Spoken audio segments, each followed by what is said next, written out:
சக்தி. என் அன்பு தங்கமே, உன்னவரிடமிருந்து உனக்கு அழைப்பு வர போகிறது. சூழ்நிலை காரணமாக பிரிந்த உறவு மனம் மாறி உன்னை தேடி வர போகிறது. நீ அனுதினமும் என்னிடம் வேண்டிக் கொள்வது என்னவரை இப்பொழுது பிரிந்து மிகவும் கஷ்டப்பட்டு கொண்டே இருக்கின்றேன். அம்மா, என்னுடையவரை எப்படியாவது என்னிடம் கொண்டு வந்து சேருங்கள், எனக்கான நிம்மதியை தாருங்கள் அம்மா என்றுதானே வேண்டினாய். நீ இவ்வளவு அன்பு அவர் மீது வைத்திருக்கும் போது நான் எப்படி உங்களை பிரிப்பேன்?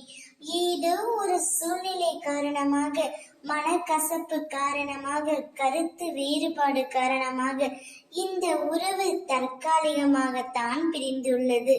நிரந்தரமாக பிரிய உன் அம்மா நான் என்றுமே விடமாட்டேன்.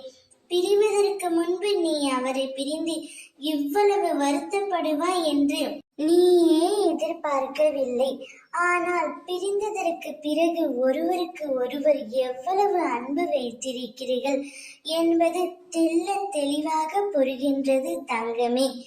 இவ்வளவு அன்பையும் நேசத்தையும் வைத்திருக்கும் உங்களை நிச்சயமாக நான் சேர்த்து வைக்கத்தான் போகின்றேன். நீங்கள் இருவரும் சந்தோஷமாக பல வருடம் வாழப் போகிறீர்கள். உன்னுடைய எதிர்காலம் நிச்சயம் சிறப்பாக மாறப்போகிறது. இன்றைய சூழ்நிலையை மனதில் வைத்துக்கொண்டு வாழ்க்கையே வெறுத்து போய் இருக்கின்றாய்.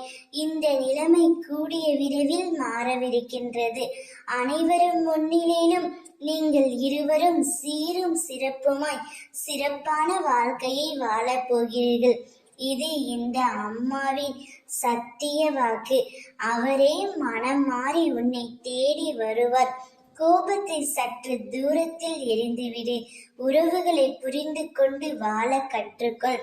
உனக்கான நல்ல நேரம் இதோ ஆரம்பித்து விட்டது. இனி நீ வெற்றி பாதையில் பயணிக்க போகின்றாய்.